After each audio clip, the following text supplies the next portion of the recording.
Alright, there we go. It took me a minute to get this working. Hello. I'm in my car driving home from work. I've got a dowel.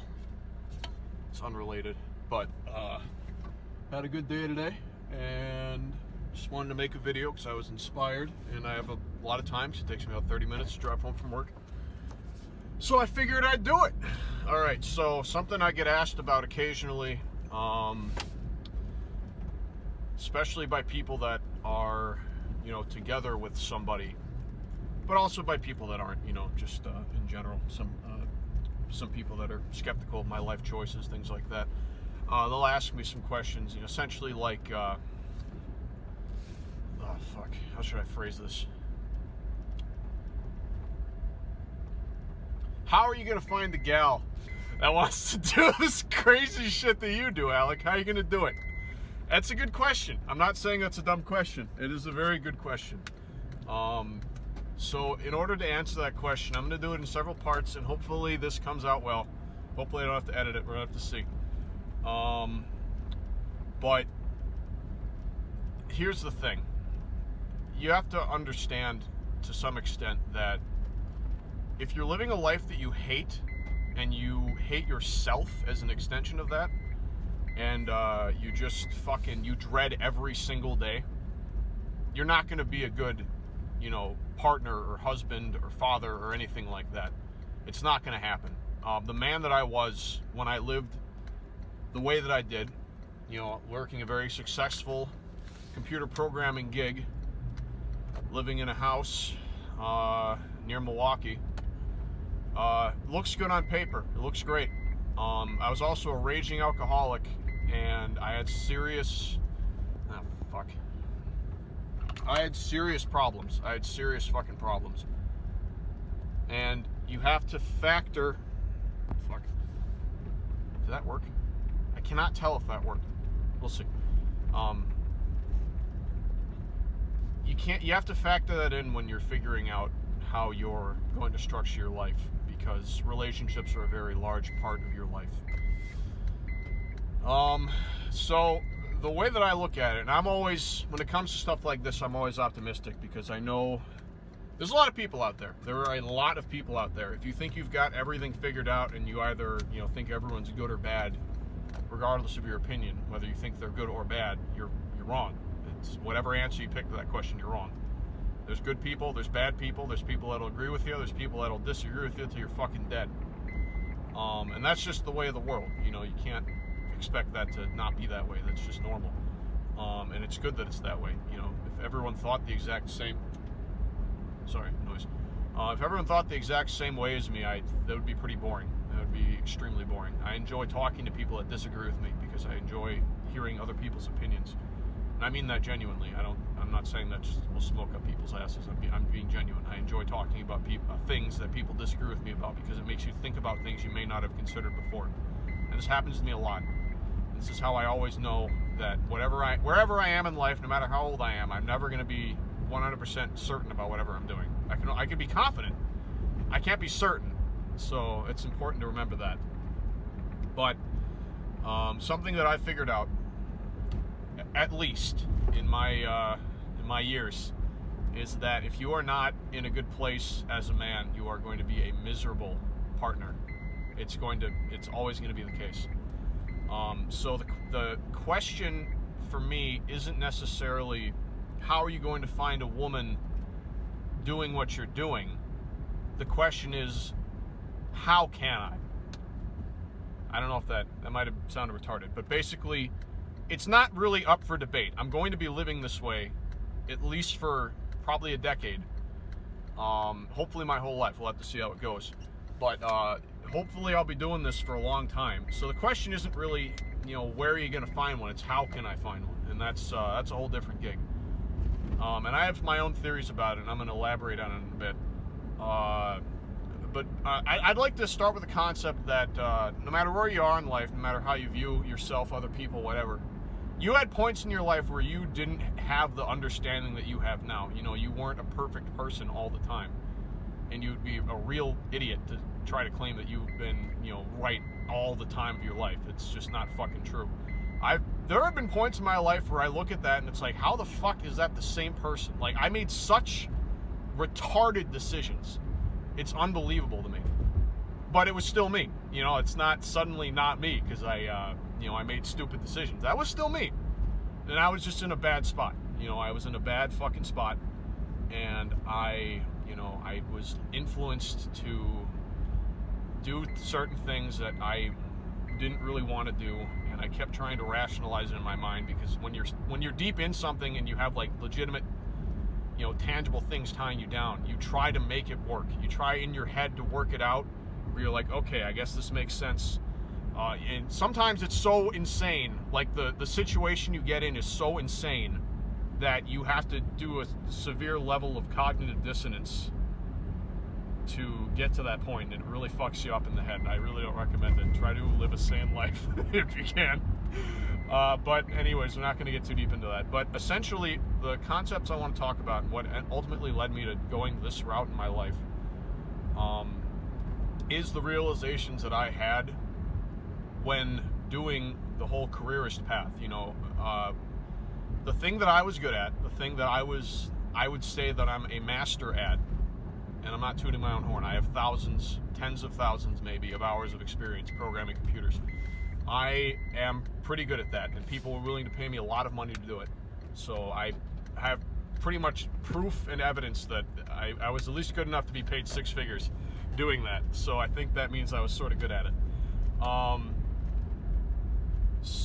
And I've been doing that since I was younger. Like I said, I've been working since I was 13. I lost my business virginity, if you want to call it that, when I was 13.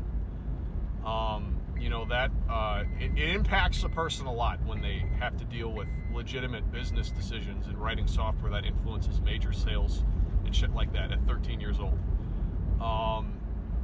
And I bring this up a lot because I don't think people fully understand that living a life where you've been in the workforce actively for over a decade from your youth and being in that culture and having that as your default mindset, it's not good for you. It's really not. I think a lot of the issues I had and still somewhat suffer from, which fortunately they're going away because of the way I'm living now, are from that. And it's fucked up. It's just fucked. And it's sad, and I don't like to think about it. But the good thing is it's healing. But when you're exposed to it for that long, you see it for what it is. You understand where you're going, and you know what's ahead. And in my life, I got far. I got fucking far. If I just kept riding the fucking train, I would never have to worry about anything ever again. I'd put in my 40 hours. I'd make a shitload of money. I wouldn't have to worry about anything. I could retire at fucking 40 or 50 if I wanted to. But that's 40 or 50 wasted fucking years sitting under some fluorescent lamps typing on computers while you're gaining weight and getting all fucked and deteriorating. Your body is literally deteriorating. I had so many fucking health problems back when I was a fucking programmer. I don't even want to get into it, but I couldn't do it. I could not do it. If I looked at myself doing that and seeing what I did fucking since 13, projecting that out to 40, I wanted to fucking die. All right, so that's where we're at. I'm not trying to downplay that. That really fucked me up. So with that context, I've known about this for a long time, and I'm confident in at least saying that isn't what I want to do with my life. I don't know if this is. I'm pretty confident about it because I feel great. I'm in the best shape of my life, and I'm so motivated to do all this shit that I'm doing. It's awesome, but we'll see if it stands the test of time. I hope it does. I don't really have any other options right now. But what in the fuck is going on over there?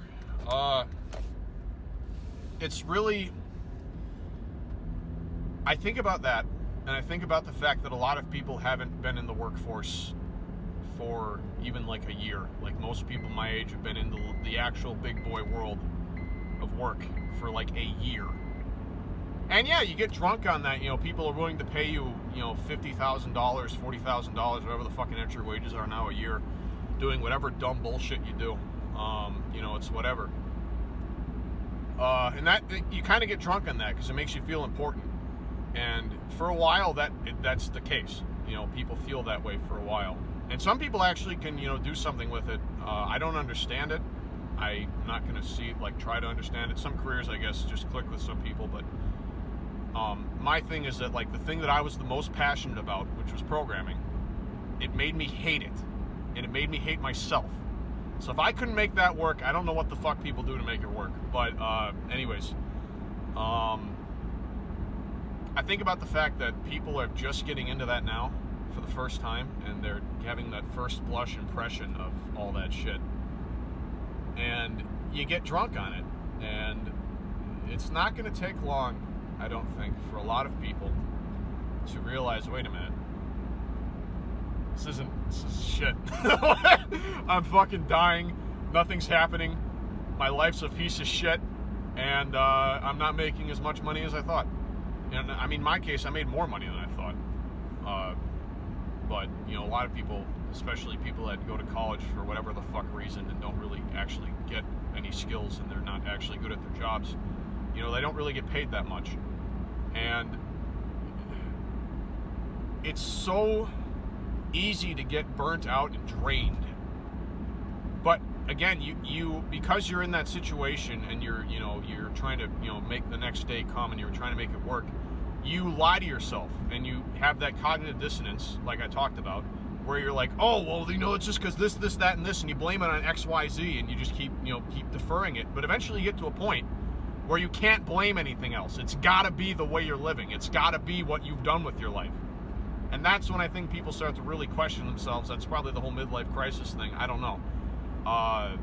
But I was so scared of getting to that point and being like fucked that I was like, okay, I'm not waiting that long to figure out if this is the right choice or not. I've already done this for 10 years. I'm done. I'm out. I've had it.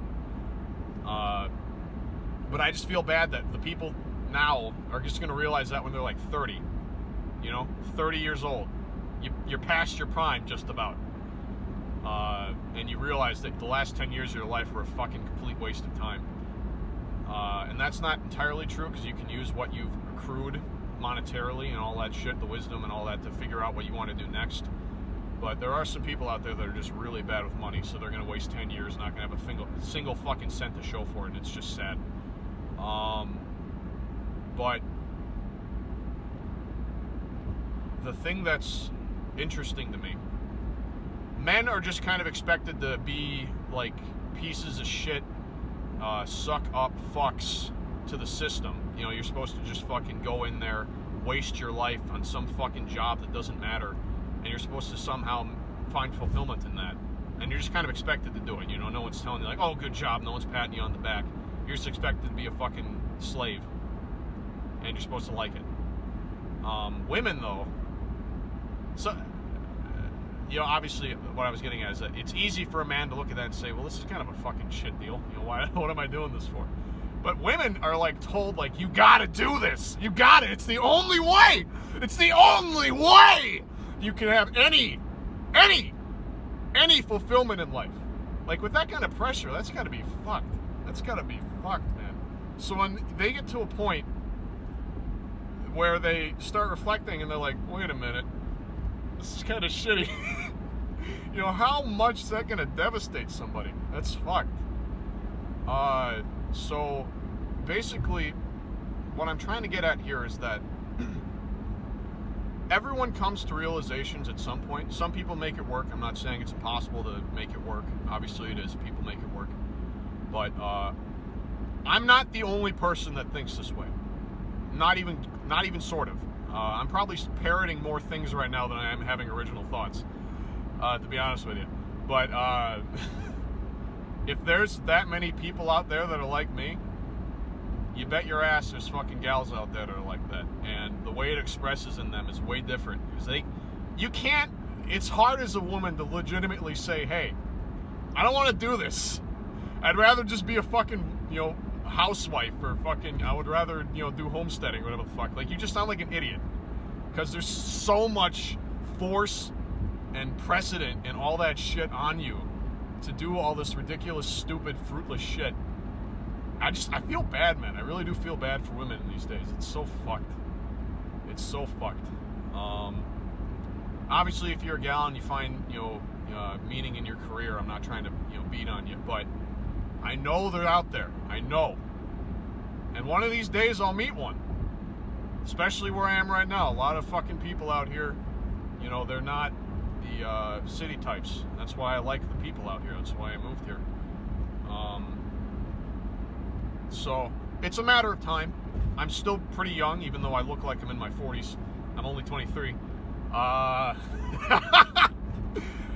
And it's you can't let it bother you. You can't let it get to you. You know, it sucks sometimes when you're, you know, alone and it's shitty, but, you know, just get a dog. Like, just fucking, you know, find ways to make yourself less lonely while you're trying to make things work out.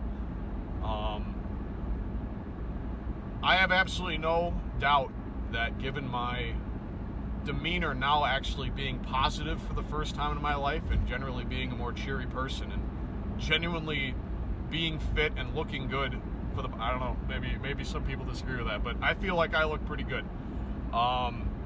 You know, being an actual man, I feel like is going to be very, it's going to work to my favor, and having actual shit under my belt, and, you know, having something built up hopefully by that time, you know, hopefully that'll look good. That's what I'm hoping for. So that's why I'm optimistic. That's why you should be optimistic, regardless of whatever you're thinking. There's people out there that are thinking like you. You're not the only person that thinks like you do. All right? I don't care who you are. I don't care what you think. There are other people out there that have the same opinions as you. It's not really, it's not that hard to think. There's 7 billion fucking people in the world. You're one of them. So that's why I'm optimistic. That's why you should be optimistic. So just, you know, just hang in there, right? You know, I think things are going to work out for everybody. You know, if you're actually trying in life, things should work out for you. That's kind of what I'm trying to get at. All right, that's it. See you guys. Bye.